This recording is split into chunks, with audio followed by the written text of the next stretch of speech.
Fatality. Our Lady of Crows wins. Now available in paperback and e-readers, ISIS Runway of Doom. The goddess next door struts her stuff on the catwalk to take on a runway of rogues in this action-packed all-new ISIS series adventure. Get your copy of ISIS Runway of Doom at Amazon.com and online booksellers everywhere. Before I get into this review of Our Lady of Crows number 3, I want everyone to know that the books of the SJS Direct 2026 catalog are now available on Amazon.com and Kindle Unlimited. And there you can find the books of the SJS Direct 2026 catalog, such as John Haynes' An Offer He Can't Refuse, ISIS Runway of Doom, and Esteem, A New Woman. And all 3 of these books are now available in paperback and Kindle Unlimited. And if you have Kindle Unlimited, you can read all 3 of these books and many others on the SJS Direct catalog, such as the epic 600-page Spinsterella Goth Girl Summer, for free. Now, with that being said, I want to get into one of my new favorite comic series, and that's Corey Hardiman's Our Lady of Crows. Now, Our Lady of Crows is the second book from Corey Hardiman's Anecdote Comics, where he makes the fantastic Sister Mercy series, and Our Lady of Crows had a very strong start with its first 2 issues, and this third one continues to build on the momentum with this very beautiful cover and some fantastic interiors. Now, I'm gonna open this up because when it comes to me, I don't keep my comics to be in pristine mint condition.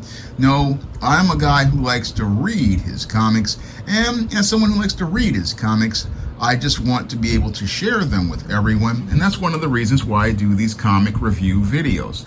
Now, Corey Hardiman has done a fantastic job with the writing, and Flavio Rodriguez's art is absolutely stunning on this third issue. I mean, let's look at this front piece here. This is just a fantastic piece.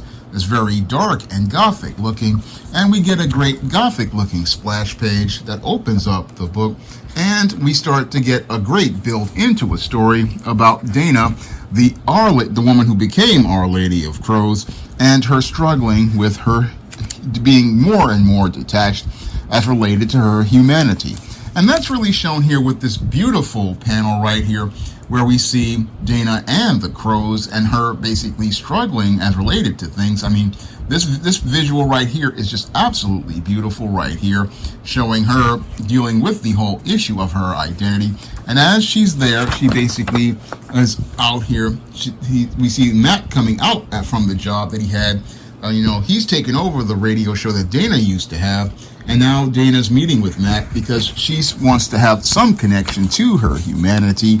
And that as she wants this connection, she wants to try to maintain much of her humanity as possible. Now, this whole storyline really reminds me of what I put in The Temptation of John Haynes as related to the Esteem character, because the Esteem character, as she was looking to try to seduce John Haynes, she was dealing with a struggle with her own humanity, and eventually she wound up embracing her humanity at the end of that story. But Dana here is struggling with her identity as she's dealing with the identity between her and the crows, and that leads to her, again, having this meeting with Matt, and then eventually she winds up separating, but this kid sees it, and we get another great visual.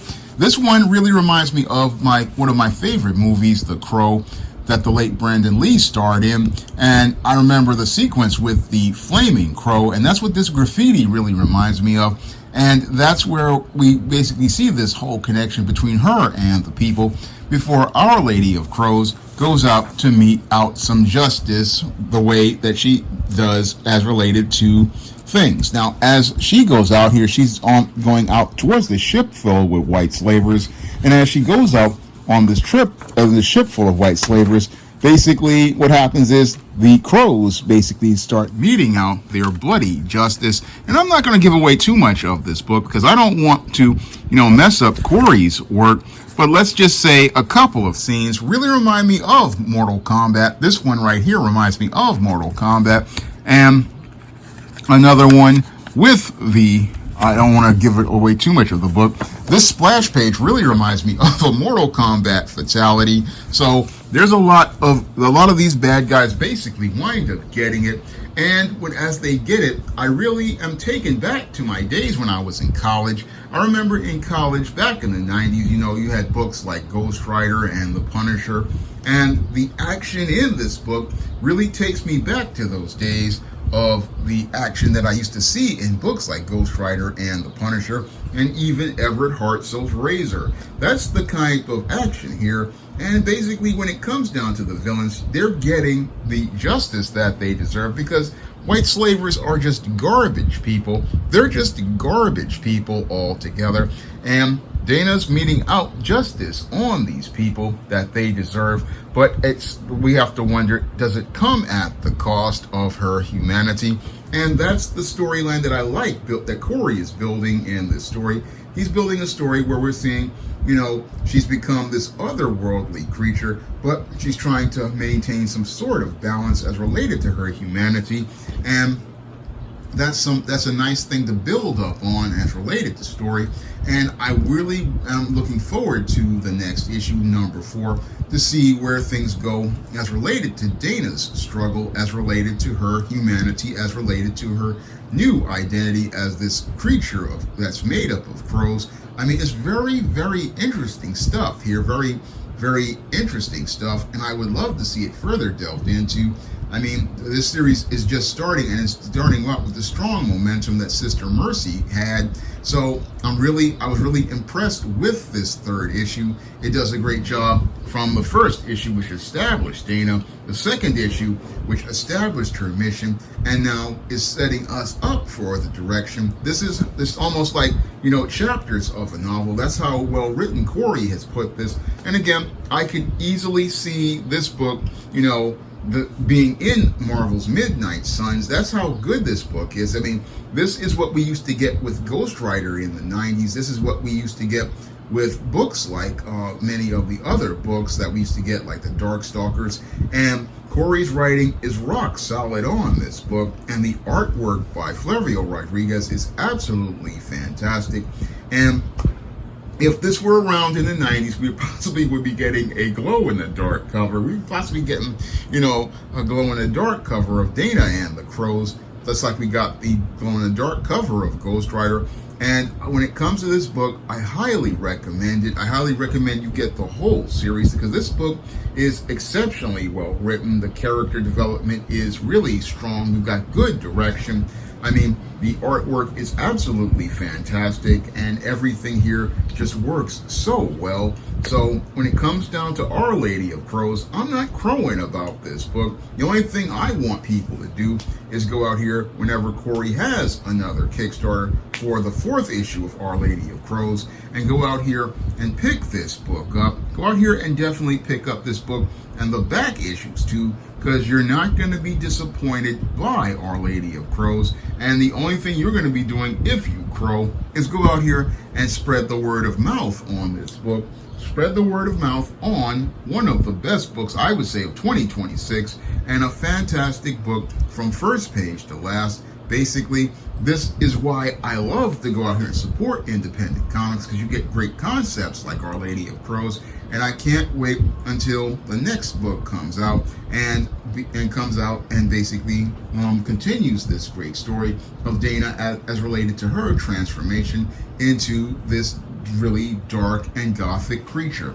Now, my first full comic, John Haynes at Death's Door, is now available on Lulu.com in paperback, and it's also available in digital format on Amazon's Kindle, and also available on Google Play.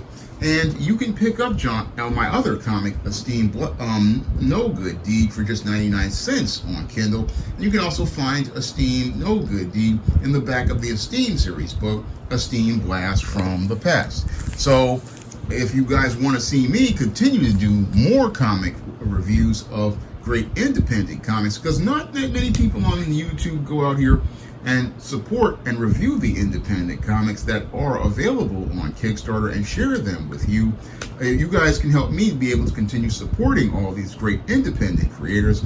by dropping a donation to the PayPal or the Cash App by clicking the links in the description box so I can have the money to go out here and continue supporting great independent creators and going out here and sharing their work with a larger audience and hopefully get those creators more pledges so that they can continue making the great books that they go out here and put so much hard work into.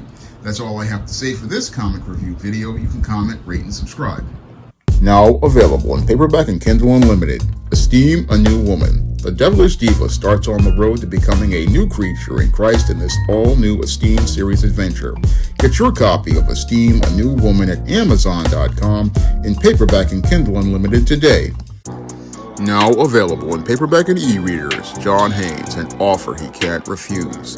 The man who rules the world gets a job offer he can't refuse in this action-packed all-new John Haynes series adventure. Get your copy of John Haynes, An Offer He Can't Refuse at Amazon.com and other online booksellers.